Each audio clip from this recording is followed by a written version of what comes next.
하면서 다시 잘 해줘야죠. 녹화에 민감한 사람들이 있어요 또. 그죠?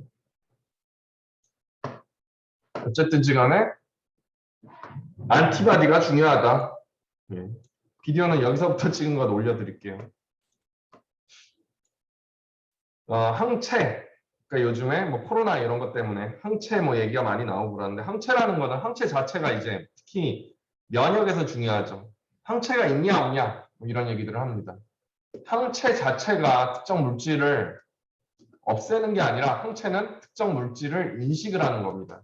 그리고 굉장히 특이적이고요. 생각보다 세게 붙어요. 그리고 뭐 그것도 뭐 종류에 따라서 다르지만 그래서 항체도 굉장히 종류가 다양한데 이런 항체를 이용을 해서 우리가 타겟으로 하는 단백질만 잡아내릴 수가 있습니다. 근데 잡아내리는 방법으로 그냥 항체 뿌린다 그러면 항체랑 이 단백질이랑 붙겠죠. 근데 그러고 나서 우리가 원하는 거는 그 단백질들을 모으고 싶은 거예요. 그리고 그 단백질에 안 붙어 있는 것들은 다 버리고 싶은 겁니다.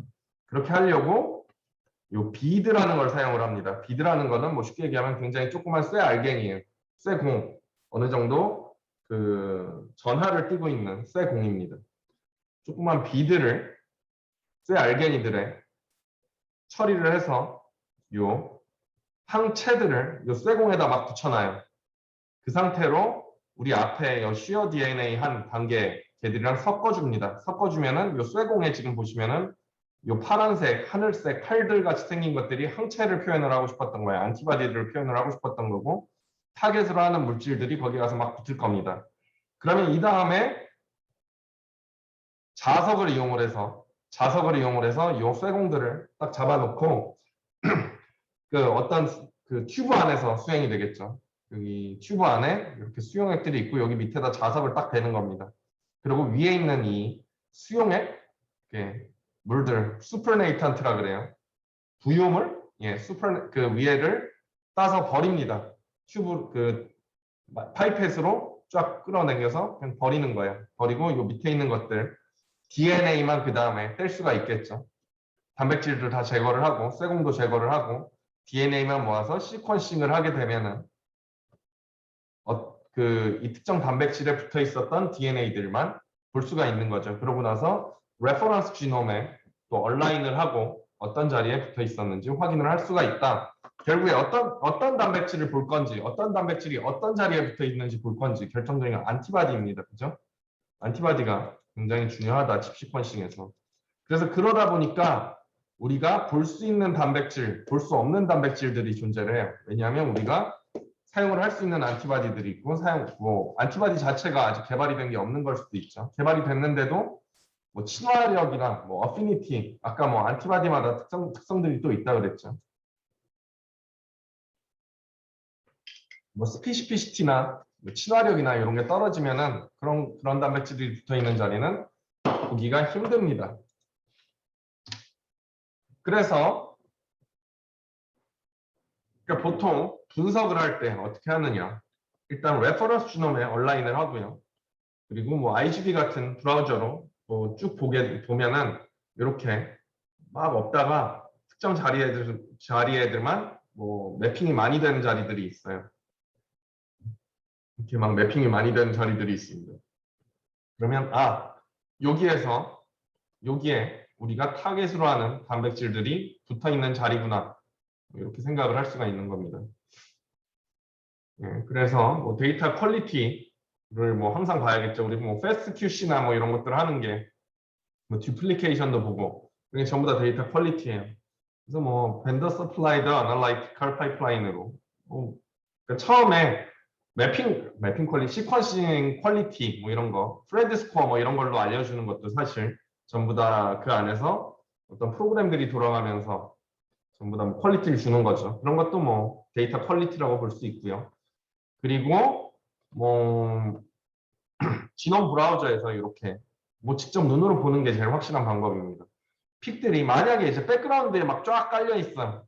쫙 깔려 있어요. 백그라운드에 가서 그냥 뭐 특정 자리에만 많이 시퀀스가 나오는 게 아니라 리드들이 많이 나오지 않고 뭐 다른 자리에들도 많이 있어. 그러면은 우리 실험이 뭐 잘못됐겠구나. 뭐 깨끗하게 안 붙은 애들을 제거를 못했을 수도 있고 안티바디 자체가 뭐 그냥 이것저것 다 잡아낼 수도 있고 뭐 여러 가지 이유에 의해서 그런 일이 생길 수가 있습니다. 그리고 모티프가 있는지 없는지 볼 수가 있습니다. 모티프라는 건 단백질들마다 특정 자리에만 붙는 단백질들이 있어요. 단백질마다 굉장히 뭐 잘 밝혀진 그런 것들이 있어요. 그런 단백질을 칩 시퀀싱을 했으면은 우리가 나온 픽들 안에서 어떤 시퀀스가 많이 있는지 그런 것들 확인을 할 수가 있겠죠. 몇 프로나 그 모티프를 가지고 있는지. 모티프가 아닌 자리에 많이 붙어 있다. 그럼 약간 의심을 해볼 수 있다. 그런 얘기입니다. 그리고 특정 지노믹 피처, 유전체상의 특징들을 확인을 해볼 수가 있습니다. 예를 들어서 우리가 폴리머레이즈, 뭐 RNA 폴리머레이즈를 가지고 칩 시퀀싱을 했다고 생각을 해볼게요. 그렇게 했을 때는 이미 알려진 어노테이션이 되어 있는 유전자 자리들, 지닉 리전들이죠. 유전자 자리들에만 그 폴리머레이즈가 많이 있어야 될 거예요. 물론 아닌 자리들도 어느 정도 나올 수는 있겠지만 그래도 뭐 메저리티의 그 대부분의 자리들은 진 자리들 근처에서 나와야지 우리가 칩 시퀀싱이 잘 됐구나 뭐 이렇게 생각을 할 수가 있는 겁니다. 그리고 뭐 퀀티테이티브 PCR 그러니까 시퀀싱 하기 전에 뭐 DNA 양적인 거를 뭐 qPCR이라 그래요. PCR 할 때 양을 측정을 할 수 있는 방법입니다. 요즘에 뭐 저런 시젠 이런 데서 그 코로나 바이러스에 뭐 코로나 감염 됐는지 안 됐는지 그런 거 테스트하는 거 뭐 qPCR 사용해서 하고 있는 걸로 알고 있습니다. 어쨌든지 간에 특정 시퀀스가 뭐 PCR은 그냥 뭐 특정 자리만 한 자리만 타겟으로 해가지고 그러니까 양적인 거를 보는 방법이죠. 아무튼 여러 가지로 데이터 퀄리티 체크를 할 수가 있다. 그리고 픽을 잡아야겠죠. 이렇게 인리치가 되어 있는 많이 얼라인이 되어 있는 자리들을 뭐 픽이라고 부르는데요. 그런 픽을 뭐 골라내야 되는데요. 그러면서 단백질들마다 또 DNA상에 어느 자리에 어떤 형태로 붙어 있는지 전부 다 다릅니다. 히스톤 모디피케이션이라 그러죠. 이런 히스톤 모디피케이션들 같은 경우에는 굉장히 넓은 DNA들이 막 감싸고 있어요. 그러다 보니까 우리가 그 실험적으로 이렇게 분석적으로 데이터를 보게 되면 넓은 자리에 가서 픽이 나오게 됩니다. 그리고 CTCF 같은 경우에는 DNA상에 딱 작은 좁은 자리에 좁게 이렇게 붙어 있어요. 그래서 샤프한 픽이 나와요. 아까 얘기했던 뭐 폴리머레이즈 같은 경우에는 좁게 나올 수도 있고 넓게 나올 수도 있습니다. 그래서 여기서는 뭐 그 툴에 대한 얘기를 하고 있어요. 근데 요거는 외우지는 마세요. 이건 외우지 마세요. 2011년에 나온 그런 논문에서 했던 얘기입니다. 지금은 뭐 사이서 이런 거 쓰나? 뭐 툴 같은 건 어차피 계속 개발이 되고 있어요. 뭐 한 달 전에 이런 골라주는 툴도 뭐 새로 나온 게 있습니다. 계속해서 나오는 거기 때문에. 근데 맥스 요거는 그냥 뭐 이렇게 많이 사용을 하는 거고 뭐 툴 같은 거는 뭐를 하는지가 중요한 거지 뭐 어떤 툴을 쓴다 뭐 이런 건 별로 중요하다고 생각을 안 해요. 그래서 중요한 건 칩 시퀀싱에서 사실 분석적으로 어렵지 않습니다. 얼라인하고 피콜하면 되는 거예요. 얼라인하고 듀플리케이션 제거해주고 피콜하면 되는 겁니다. 그냥 그렇게 생각을 하시면 돼요. 뭐 칩 시퀀싱 내용 그 정도만 얘기를 하도록 하겠습니다.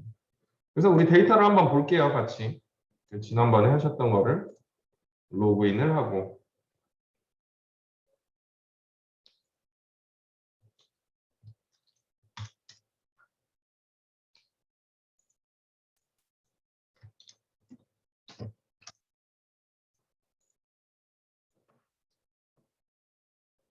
로그인을 하고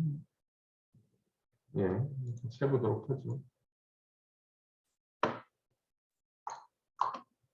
학생분들이 보내주신 것 중에 하나를 열어가지고 볼게요. 아무거나 해보겠습니다. 그리고 IGB를 열고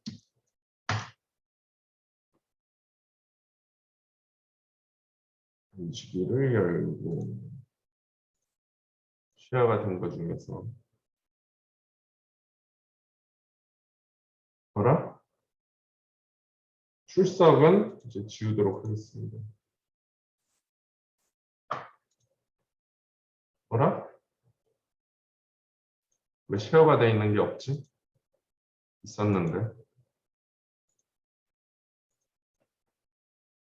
있었는데 왜 없지?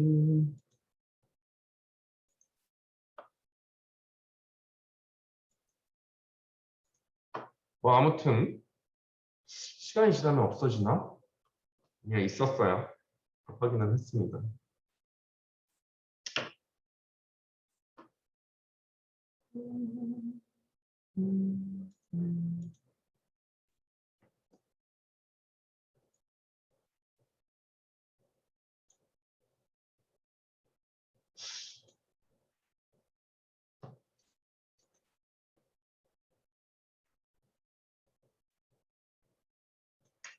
항상 이렇게 그때그때 하려고 그러면은 이거 안 되는 것 같아요. 잘.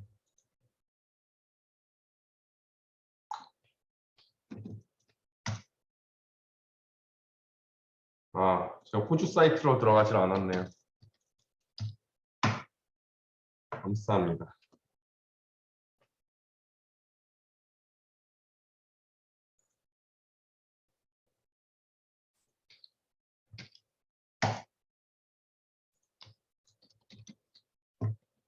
그러고 보니까 호주 사이트가 아니었는데 거기로 보내주신 분이 있으셨네요. 그렇죠? 그것도 확인을 해볼게요.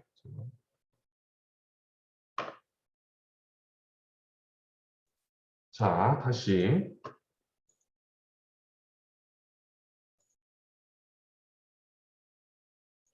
다들 잘하셔서 보내주셨어요. 뭘 볼까? 위에서 12번째 걸 볼게요. 둘, 셋, 넷, 다섯, 여섯, 일곱, 여덟, 아홉, 열, 열하나, 열둘. 12번째 거를 보도록 하겠습니다. include, delete.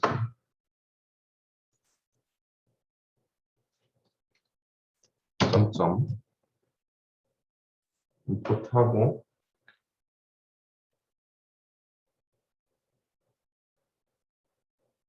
이렇게 하면은 들어왔죠. 그렇죠? 그러고 나서 fast QC 뭐 어쩌고 저쩌고 요거 뱀 파일인데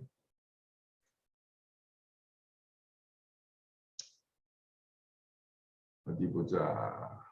MM10에다가 온라인을 했고 그러면은 얘를 IGB를 MM10으로 또 레퍼런스를 맞춰줘야죠. 레퍼런스를 맞춰주고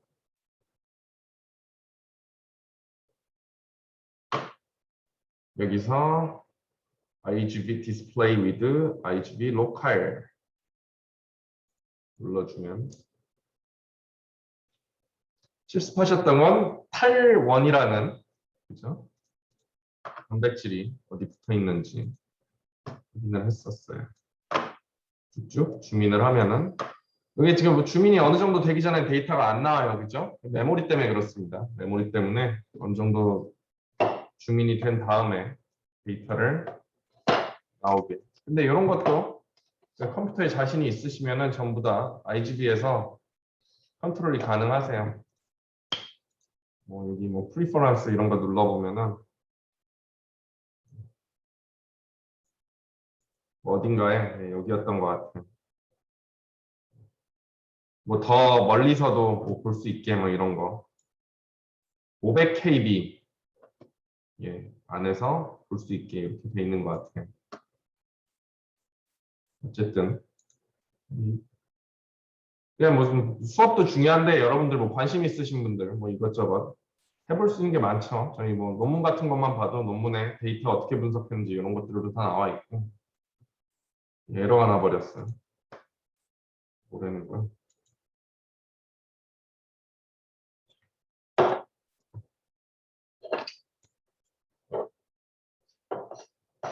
항상 생각 같지 않아요, 그죠? 그냥 뭐 찾으려니까 어려운데 그러면 피코리 덴자비 메가 카리오 사이트 칼1 R1 어? R1이랑 R2가 따로 매핑을 하는 거였나요? 같이 매핑해야 되는 거 아닌가? 아무튼 쭉쭉 파서 콜픽. 예. 저희가 보고 싶은 거는 61번 데이터. 61번 데이터.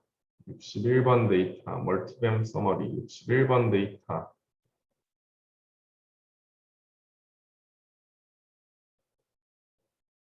55, 54.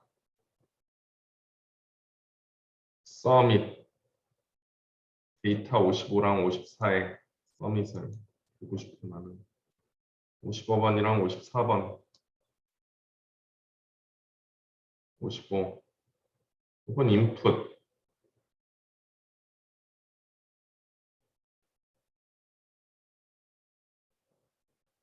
시뮬레이션을 하고 들어왔었어야 되는데 죄송합니다. 그렇죠? 55, 54. 56, 57. 55, 54. G1, 2에 8이고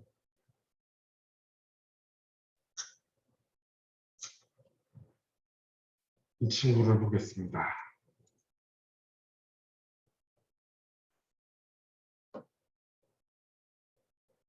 56, 57. 56번을 볼게요. 56번도. 56, 57.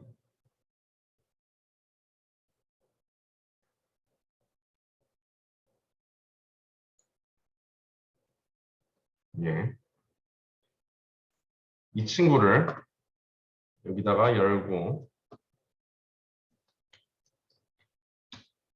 그냥 픽만 보고 싶었는데 생각보다 느려지고 있어요. 죄송합니다. 56, 57. 이거 보고 있었죠? 56, 57. 여기서 뷰 디테일.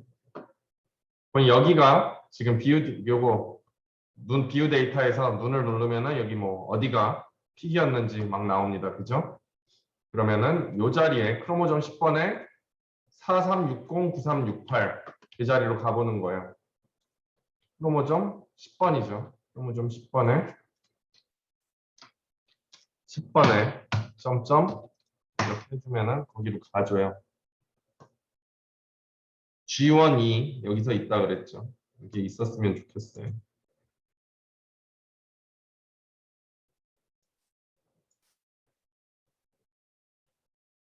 왜 없니?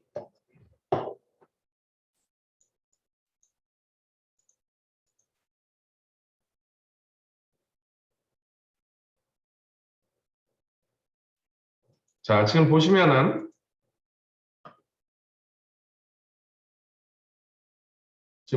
여기만 이렇게 굉장히 스페시픽하게 뭐 깔려 있죠. 이런 거 뭐 사실 백그라운드일 거예요. 근데 줌아웃을 쭉쭉 해서 보시면 여기에 4360, 9368에서 4360, 9984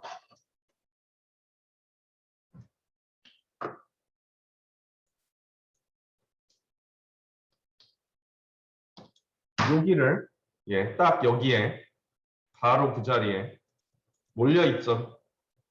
시퀀싱 리드들이 요런 게 아마 저기에 단백질이 붙어 있을 거야. 우리가 타겟으로 하는 단백질이 여기에 붙어 있을 거야 라는 겁니다. 그리고 메가카리오사이트 같은 경우에는 막 이렇게 여기저기 막 붙어 있죠. 이런 게 데이터가 안 좋다라는 겁니다.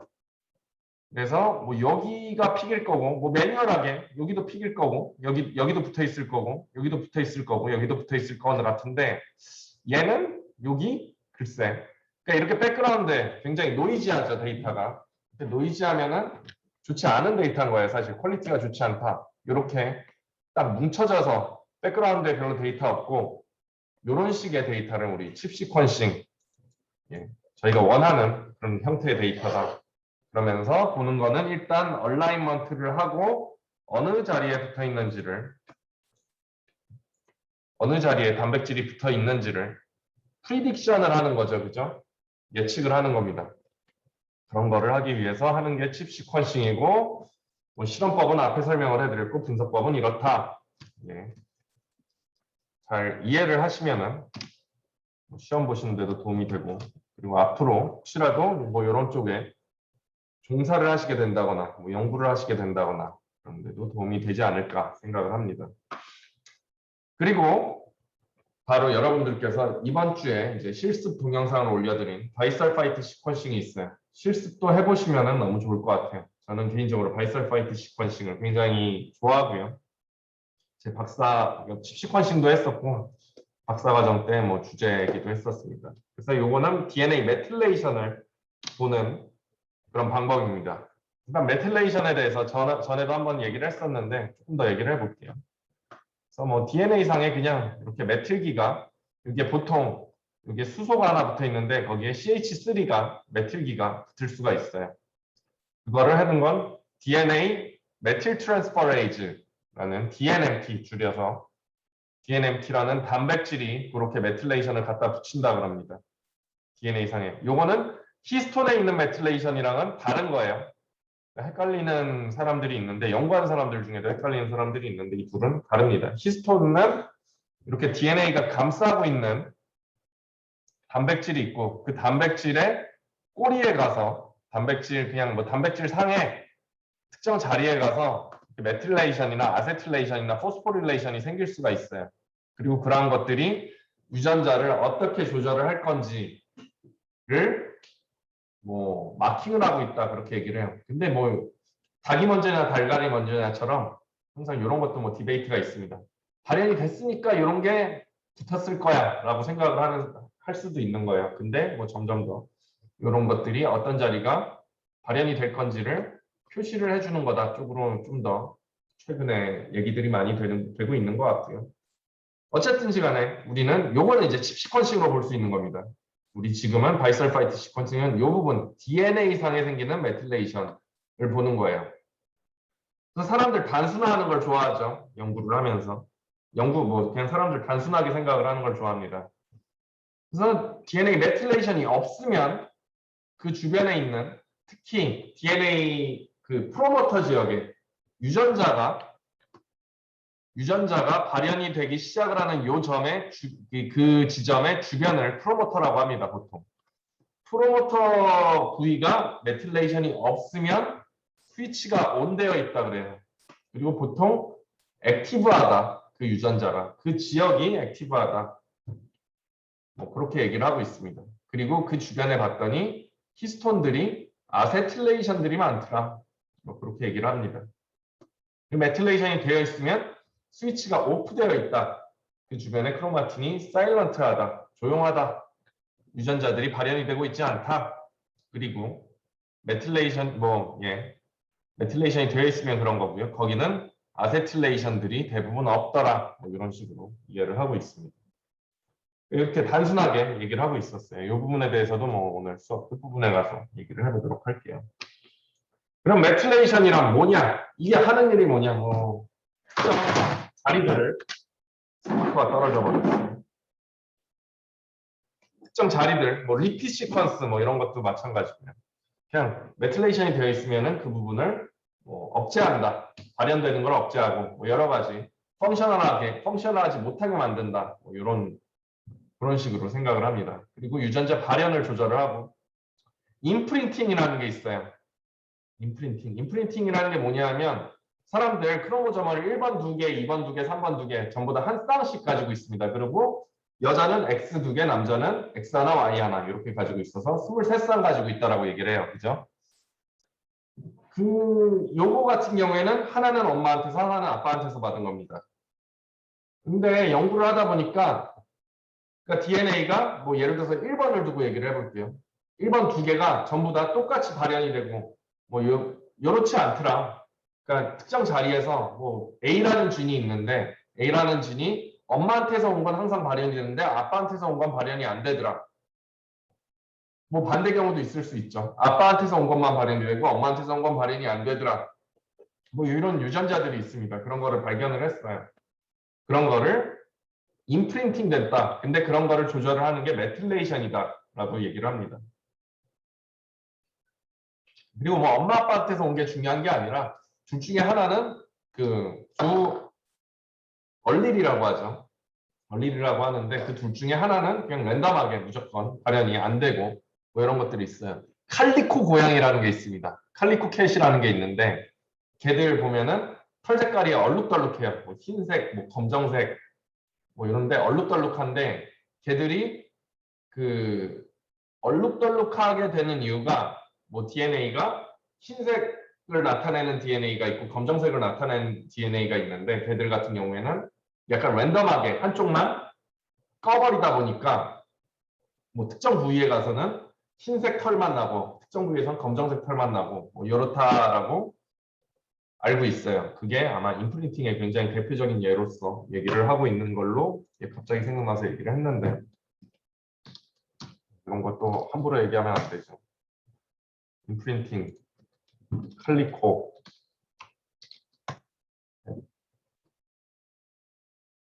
예. X 크로모좀에 있어서 성염색체네요. 엄밀히 얘기하면은 그래서 요거는 X 크로모좀 인액티베이션도 그래서 인프린팅이랑 좀 비슷한 개념입니다. 예.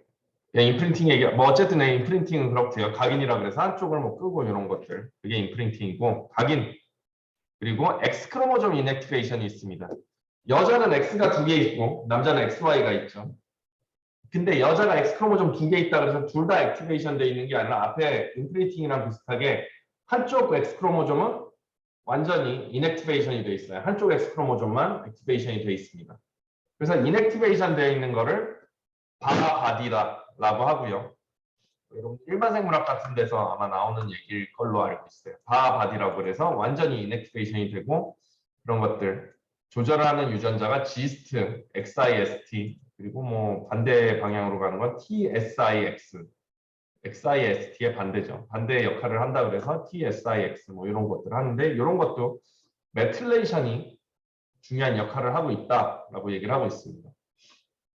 그리고 크로모좀 스테빌리티, 그러니까 메틸레이션이 너무 낮으면, 그러니까 메틸레이션이 항상 뭐 약간 서프레션 한다 이런 쪽으로 얘기를 하다 보니까 안 좋기만 한 것처럼 들릴 수 있는데 메틸레이션이 뭐 많으면은 유전자에, 그러니까 DNA에 안정성에 뭐 도움을 준다 뭐 이런 식으로 얘기를 합니다. 그리고 발달 과정에 있어서 굉장히 중요하고요.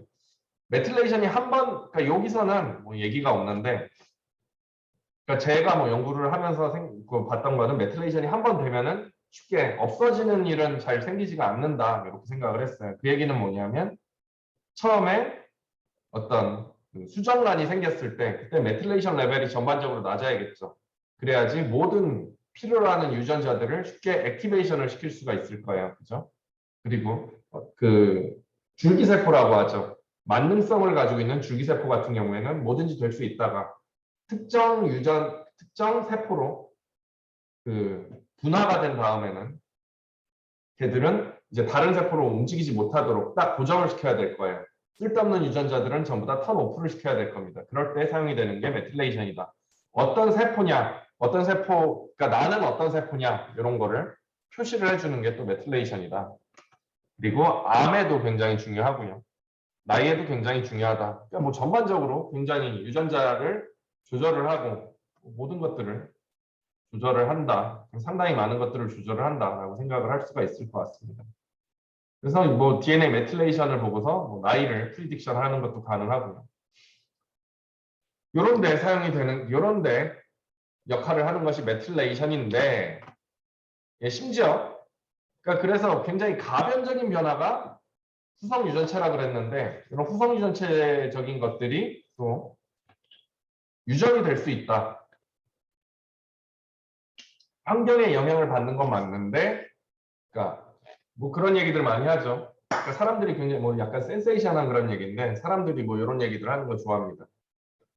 그 부모들이 했던 경험이 자식들한테 전해질 수 있다. 뭐 이런 얘기들이죠.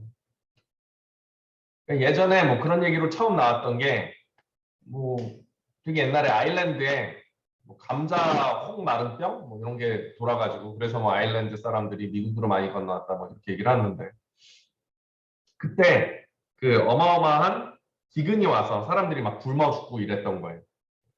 그랬는데 이제 부모 세대 때 잘 못 먹어가지고 여러 가지 영양 관련한 뭐 영양실조도 걸리고 영양 관련한 그런 질병들이 많이 생겼었는데 그렇게 되면서 생긴 후성 유전체적인 변화들이 있습니다.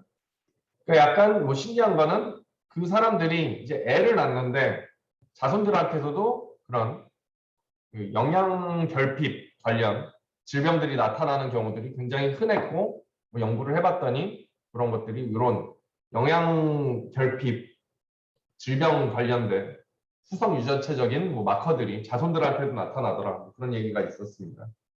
그리고 뭐 9.11 전에 미국 그 월드 트레이드 센터 터졌을 때 그 주변에서 뭐 트라우마틱 디지즈에 생겼던 사람들도 그런 사람들한테만 특이적으로 나타나는 후성 유전체적인 특징들이 자손들한테도 나타나더라. 그래서 이런 메틸레이션이나 이런 후성 유전체적인 특징들이 환경에 영향을 많이 받는데 그러한 것들이 자손들한테까지 영향을 줄 수 있다. 그런 얘기들 굉장히 많이 있습니다. 그래서 2004년에 요번 나왔던 논문이네요. 요거는 뭐 바이설파이트 시퀀싱을 했던 건 아니고요. 그래서 요 논문 조금 읽어봤는데 여기서 하는 얘기가 뭐냐면 쥐들 중에 이거 뭐 재밌다고 생각을 했는데 쥐들 중에 자식을 굉장히 잘 열심히 기르는 애가 있는가 하면 약간 방치한 애들도 있대요. 뭐 사람도 그렇죠. 뭐 그러면 안 되는데 어쨌든지 간에 뭐 쥐들을 이렇게 뭐잘 맨날 눕혀놓고 활짝거리면서 잘 핥아주고 이런 쥐들이 있는가 하면 아예 뭐 신경 안 쓰는 쥐들도 있다. 그래서 뭐 LG가 뭐 리킹 앤 뭐예요? 뭐 핥아주고 그리고 ABN이 뭐 눕혀서 뭐 많이 누워있던 애 뭐 이런 거예요. 이런 거 외우고 있어야 있어 보이는데.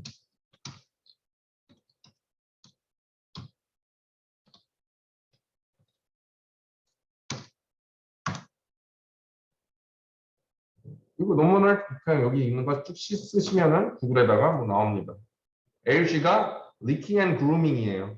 그리고 ABN은 Arched Back Nursing입니다. 그래서 뭐 눕혀놓고 키우는 거고 뭐 잘 핥아주고 이런 거예요. 그래서 하이가 좋은 거고 로우가 방치하는 놈인 거죠.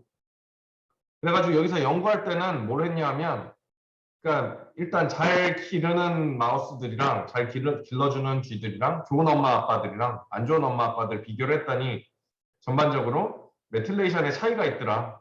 그리고 그 자식들도 그 부모들이랑 메틸레이션 패턴이 비슷하다라는 겁니다. 일단 그게 뭐 일반 결과예요.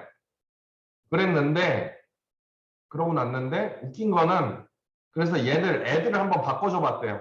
잘 기르는 애들이랑 잘 안 기르는 애들, 신경 안 쓰는 애들, 방치하는 부모들이랑 애들을 바꿔줬어요. 그랬더니 그러니까 애들이 부모들이랑 메틸레이션 패턴이 비슷한데 바꿔줬더니 그 애들의 또 메틸레이션 패턴이 길러준 애들이랑 또 비슷하게 바뀌고 그러고 나서 걔들한테 태어난 자손들도 또 걔들이랑 비슷해지고 성향도 비슷해지더라. 뭐 이런 식의 논문입니다.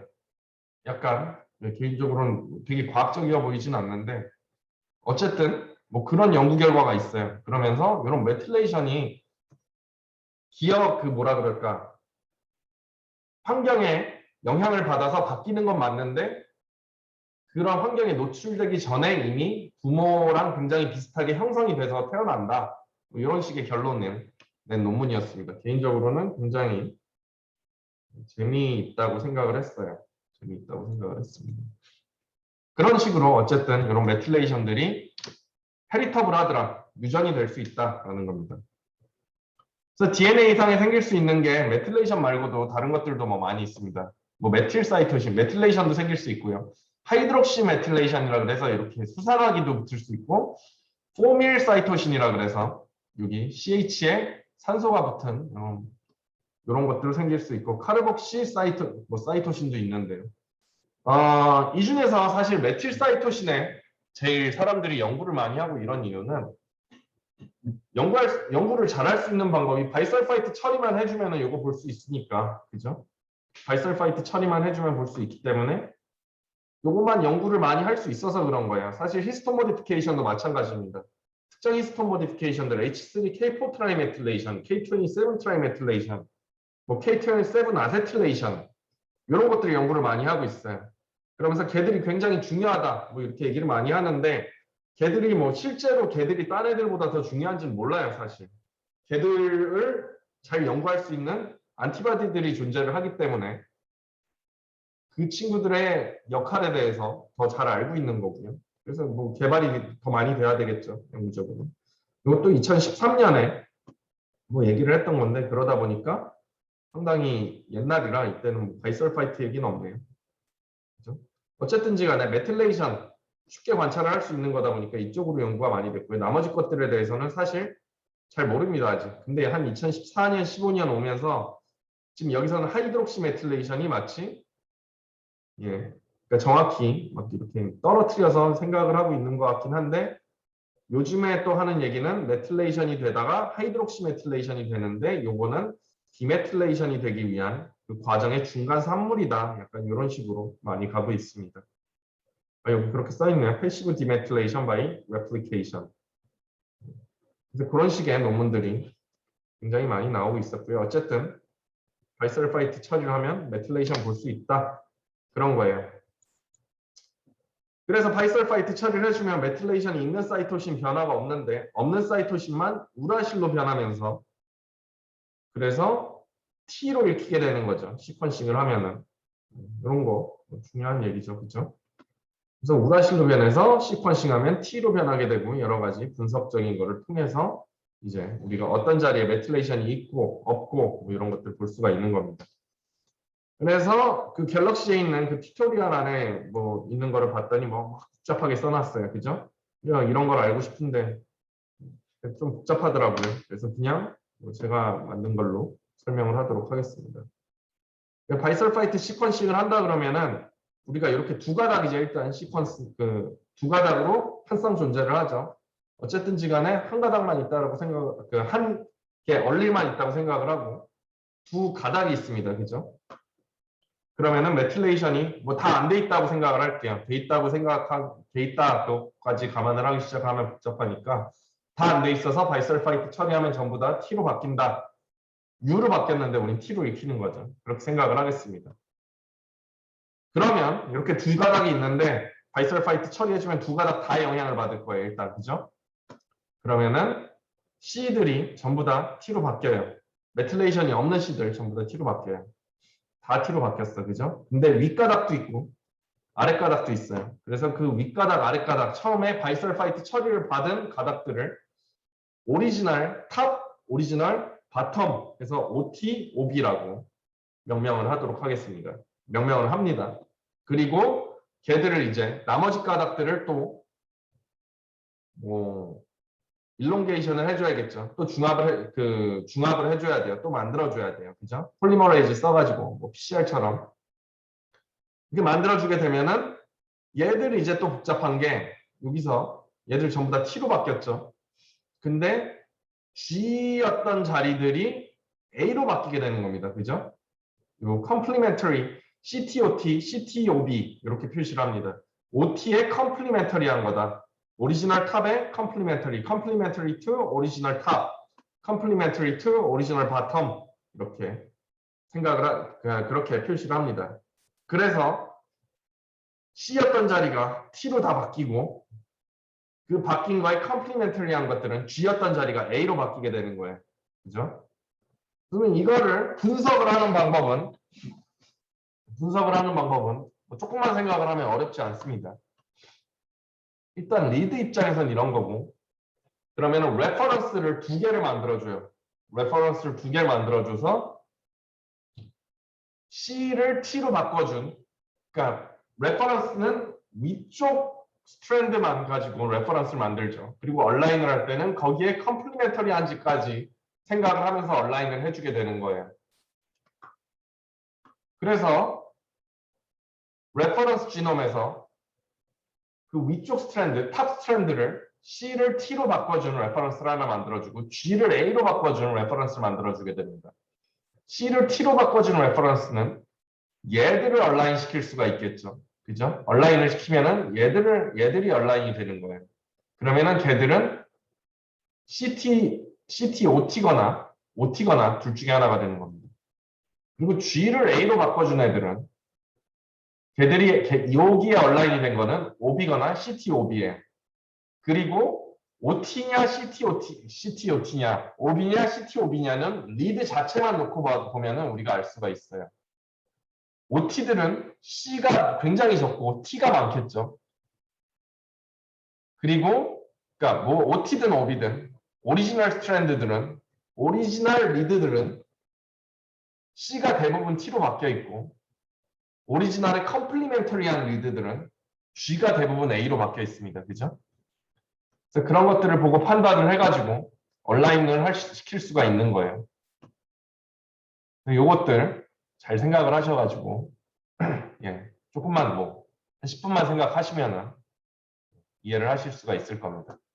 그래서 리드가 이렇게 있으면 처음에 프래그먼트가 이렇게 있으면 바이설파이트 처리해주면 요 빨간색으로 된 요 두 개가 나오고 걔들을 이제 라이브러리를 만들게 되면은 거기에 컴플리멘터리하게 C가 T로 바뀐 자리에 컴플리멘터리한 G가 A로 바뀐 리드들이 나오게 되고 얼라인먼트도 마찬가지로 레퍼런스 지놈을 C를 T로 바꿔준 것과 G를 A로 바꿔준 것 두 개로 만들어서 온라인을 시켜준다. 그렇게 이해를 하시면 될 것 같아요. 요거를 사실 설명을 하고 싶었고요. 네, 그렇습니다. 그래서 칩 시퀀싱에서 좀 중요하다고 생각을 하는 거는 어떤 안티바디를 사용을 하느냐가 어떤 단백질을 타겟으로 할 거냐를 결정을 한다. 바이설파이트 시퀀싱에서는 전체 프래그먼트의 전체 DNA에 메틸레이션이 없는 C들을 대부분 T로 바꿔주고 거기에 컴플리멘터리한 게 생기기 때문에 레퍼런스도 C를 T로 바꿔주고 G를 A로 바꿔준 레퍼런스를 만들어서 온라인을 시켜준다. 그런 것들 잘 이해를 하시면 될 것 같습니다. 그래서 뭐 이제 거기까지 해서 바이설파이트 시퀀싱이랑 시퀀싱 설명을 해봤고요. 그래서 아까 여기 나왔던 그림이죠. 사람들 단순하게 유전자가 턴 오프가 돼 있으면 턴 온이 돼 있으면 메틸레이션 없고 턴 오프가 돼 있으면 메틸레이션 되어 있다. 뭐 이 정도로 간단하게 얘기를 했었습니다. 근데 저 같은 경우에 사실 이 칩 시퀀싱이랑 그 메틸레이션 바이설파이트 시퀀싱 해가지고 전에 우리 한번 수업을 했었죠. 그 연구를 했었어요. 2014년에 나온 논문인데 뭐 이제 상당히 오래됐네요. 그렇죠? NGS도 막 최신 기술이다, 최신 기술이다 이렇게 얘기를 했었는데 이제는 벌써 어느덧 10년이 넘어가는 그런 기술이 되고 있습니다. 어쨌든지 간에 지금 요거 같은 경우에 보시면은 왼쪽에 빨간색 요 바플랫들이 메틸레이션이고요. 밑에 보시면은 뭐 픽들이 잘 형성이 돼 있죠. H3K4 트라이메틸레이션, K27 트라이메틸레이션이 프로모터 지역 주변에 이렇게 생기는 거 이렇게 보여주고 있습니다. 그러니까 저 같은 경우에는 이런 관계가 그러니까 보통 바이올로지 한다 그러면은 특정 뭐 유전자 한 개 막 찍어가지고 이렇게 연구를 하고 그렇게 많이 하죠. 근데 저희 같은 경우에 이제 뭐 데이터 사이언스, 바이오인포메틱스 뭐 여러 가지 이름으로 불리우는데 데이터 드리븐으로 연구를 많이 합니다. 앞에 얘기했던 그런 관계가 정말 나오는지 그런 걸 보고 알고 싶었어요, 사실. 그래서 뭐 전체적으로 이렇게 놓고 봤는데 메틸레이션 없으면은 턴 오프 되어 있다. 뭐 그런 식으로 그냥 얘기를 했었죠. 아, 메틸레이션이 돼 있으면 턴 오프 돼 있고 없으면은 뭐 턴 온 돼 있다. 뭐 그런 식으로 얘기를 했었죠. 그래서 저 뭐 그때 뭐 봤던 거는 그냥 그거였어요. 메틸레이션이 없어도 턴 오프 되어 있는 경우가 있다. 메틸레이션이 돼 있으면은 턴 오프 되어 있는 거 맞습니다. 항상. 메틸레이션 돼 있으면 턴 오프예요. 근데 메틸레이션이 없을 때 K4랑 K27 트라이메틸레이션 생기면은 턴 오프 되어 있더라. 뭐 이런 거. 그리고 메틸레이션 한번 생기면은 쉽게 없어지지 않는다. 뭐 이런 것들. 그리고 그 메틸레이션이 CPG가 굉장히 많은 것들에는 메틸레이션 거의 항상 되어 있지 않더라. 뭐 그런 것들을 보면서 저 같은 경우에 이렇게 분석한다 그러면은 하나의 예를 찾기보다는 뭐 한 개 한 개, 요 유전자 한 개 보고 그러니까 그런 거는 사실 분석하는 데 있어서 큰 파워를 주는 게 아니라고 생각을 합니다. 전체적인 관계나 이런 거를 다른 사람들은 못하는 게 뭘지 뭐 약간 이런 식으로 전체적인 관계를 보고 이렇게 분석을 하는 걸 좋아해요. 뭐 다른 연구들도 그런 식으로 접근을 많이 했었고요. 뭐 이렇다 어쨌든 다른 거보다도 그러니까 이런 식으로 뭐 얘기를 기존에는 하는 사람들은 사실 없었었어요. 그래서 그걸 가지고 뭐 모델을 만들었던 거고 뭐 이런 게 좀 정설로 받아들여졌으면 하는 게 제 개인적인 소망입니다. 그래서 메틸레이션이 있으면 쉽게 메틸레이션 안 없어져서 턴 온이 되는 게 어려운데 메틸레이션 없어지면은 굉장히 다이나믹하게 뭐 히스톤 모디피케이션에 의해서 쉽게 변화가 가능하다. 근데 뭐 연구 자체는 뭐 이런 식으로 실제 데이터 보시면은 이것도 단순화를 많이 한 거죠. 단순화를 많이 해서 보면 이렇고 더 단순화를 하면 전체를 보고 싶으면 이런 식으로 표현을 할 수도 있는 거고 뭐 분석을 한다는 게 뭐 그런 것 같습니다. 그리고 뭐 메틸레이션 변화하는 자리들 뭐 여러분들 뭐 DMR 이런 거 해보실 건데 해보실 건데 이번 주에 올려드린 그 동영상에 있는 게 differentially methylated region 뭐 이런 거 찾는 겁니다. 여러 가지 처리를 통해서 뭐 통계 처리도 하고 뭐 그러면서 이 논문에선 찾았었습니다. 뭐 이런 일을 하는 게 시스템스 바이올로지라고도 얘기하고요. 뭐 여러 가지 특징 전반적으로 전체적으로 보고 뭐 시스템스 바이올로지, 바이오인포메틱스 뭐 그런 뭐 사실 그런 건 그냥 용어일 뿐인 것 같고요. 결국에 모든 거는 연구를 하기 위해서 하는 거다라는 얘기를 하고 싶습니다. 그래서 뭐 저희 수업은 그 시스템스 바이올로지인데 자꾸 바이오인포메틱스 얘기가 나오네요. 그렇죠? 그래서 뭐 바이오인포메틱스가 뭐냐? 그러면 뭐 뭐 통계학자들이 있고 컴퓨터 사이언스 하는 분들이 있고요. 뭐 프로그래머죠. 프로그래머들이 있고 생물학 하는 사람들이 있는데 통계를 하고 바이올로지를 하면은 뭐 그런 거를 바이오스테이티스틱스 생물 통계학자 뭐 그렇게 부르더라고요.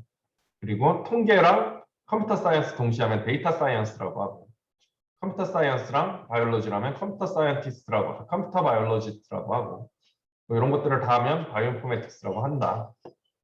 라고 얘기를 하는데 뭐 사실 경계라는 건 없는 것 같습니다. 그때그때 뭐 연구를 하는 데 있어서 어떻게 접근을 하는지가 중요한 것 같아요. 그냥 필요하면은 오히려 저 같은 제가 하고 싶은 얘기는 약간 그런 것 같아요. 뭐 연구를 뭐 하실 분들도 있으시고 안 하실 분들도 있으시고 뭐 취직을 하시더라도 마찬가지인 것 같습니다. 뭐 굉장히 유연하고 능동적으로 찾아보고 필요한 게 있으면은 뭐 사실 갤럭시도 그렇죠. 거기 튜토리얼에 있는 내용 그냥 했죠. 갤럭시 말고도 그런 식으로 굉장히 뭐 정리해 놓은 그런 것들 많고 사람들마다 그 갤럭시에 있었던 게 가장 뭐랄까 스탠다드다 이렇게 얘기할 수는 없는 것 같아요. 사람들마다 다 하는 방법이 다르고 계속해서 더 좋은 프로그램도 나오고 실제로 저희 그 여러분들한테 그 동영상 찍고 나서 한 이틀 지나고 나서 갤럭시에서도 또 업데이트 돼가지고 바뀐 부분도 있고 뭐 실제로 그런 일들도 있었습니다. 굉장히 빠르게 변화하고 뭐 새로운 실험법, 분석법 계속적으로 나오고 있기 때문에 그냥 뭐 하나 딱 해가지고 뭐 어떻게 이렇게 하면 된다 이런 것들이 없는 것 같아요. 그리고 여러분들 뭐 논문에 나온 거, 뭐 논문들 이런 거 요즘에는 점점 더 이런 게 강조가 되고 있는데 시퀀싱을 포함한 대부분의 데이터들 다 뭐 대부분의 것들이 공개가 되어 있고 논문 안에서 뭐 어떻게 분석했는지 뭐 자세하게 설명이 되어 있습니다. 전부 다. 관심 있으신 분은 얼마든지 논문 안에 분석을 해보실 수가 있어요. 그래서 저도 뭐 사실 저희 지금 대학원 학생들도 있고 그런데 선뜻 그냥 이렇게 하면 된다. 그런 게 중요한 게 아닌 것 같아요. 저는. 그래서 스스로 찾아보고 좀 공부하고 여기선 이렇게 했네. 오히려 여기선 이렇게 했네. 저기선 저렇게 했네. 본인이 인사이트를 갖는 게 굉장히 중요한 것 같습니다. 그래서 유연하고 능동적인 자세가 중요한 분야라고 생각이 들고요. 그리고 뭐 궁극적인 목표, 뭐 무슨 짓을 하든지 간에 생물 통계, 뭐 통계를 쓰든 컴퓨터를 써서 분석을 하든 갤럭시를 썼든 전부 다 뭐 생물학적인 저희 같은 경우에 궁극적인 목표 자체가 생물학적인 현상을 이해하기 위해서 하는 거죠. 뭐 이미 알려진 배경 지식 또한 굉장히 중요하다고 생각을 합니다. 그리고 실험과 이에 대한 현상에 대한 이해가 필수적이다. 지금 칩 시퀀싱 데이터가 왔는데 막 이상한 비스마르크 뭐 메틸레이션 분석하듯이 하고 이러면 안 되는 거죠. 그죠? 뭐 실험적인 거 이런 것들 전부 다 중요하다라고 생각을 해요. 그래서 여러분들 관심 있으신 분은 다 찾아서 뭐 해보시고 뭐 도움 필요하신 부분이 있으시면은 언제든지 뭐 질문을 하시거나 그러시면 될 것 같고요. 뭐 시스템 생물학 한 학기 동안 어떻게 해봤는데 여러분들한테 뭐 얼마나 도움이 됐는지 그런 건 잘 모르겠습니다. 하면서 저도 자꾸 바뀌고 이래가지고 예, 좀 미안한 부분도 있고 그런 것 같습니다. 그래서 저도 뭐 가르친 것보다 배운 점이 더 많지 않나 그런 생각을 하고 했었고요. 어쨌든지 간에 이번 학기 수업은 여기까지 해서 뭐 마치도록 하겠습니다. 여러분들 시험 준비 잘, 시험 공부 잘 하셔가지고 시험 공부는 뭐 못 안 나온다 뭐 이런 얘기는 안 할게요. 중간고사 이후에 배운 부분들 전반적인 거에서 갤럭시 뭐 튜토리얼도 한번 쭉 봐주시면 좋겠고요. 전반적인 거에서 나올 거고 한번 쭉 보시고 중요해 보이는 것들 외우시고 그러셨으면은 굉장히 쉽게 칠 수 있지 않을까 생각을 합니다. 아무튼 다음 주에 그러면은 뵙도록 하고요. 질문 있으신 분 질문해 주시고 없으신 분들은 이제 나가보셔도 좋고 유튜브에 있는 저희 메틸레이션 분석 실습 저희 동영상 또 열심히 만들어서 올려놨으니까 여러분들 보시면서 실습해 주시면 될 것 같습니다. 그거는 뭐 숙제는 아니에요. 숙제는 아닌데 공부는 하셔야 된다. 시험에는 파이프라인이나 이거는 시험에 나올 가능성이 충분히 있습니다. 자, 그럼 질문 있으시면 질문해 주시고 없으신 분들은 나가주셔도 좋을 것 같습니다. 예, 중간고사 범위 이호입니다. 감사합니다. 다들 고생이 많으셨어요.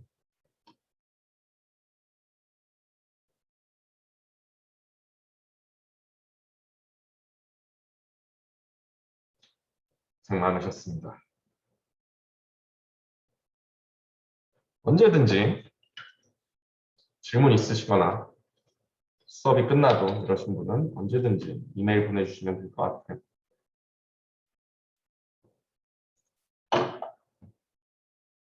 다들 나가주세요.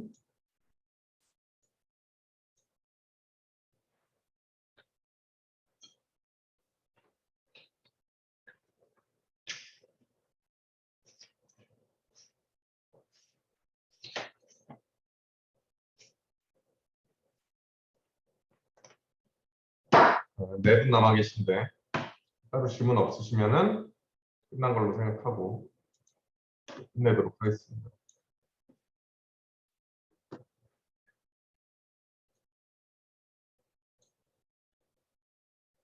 감사합니다.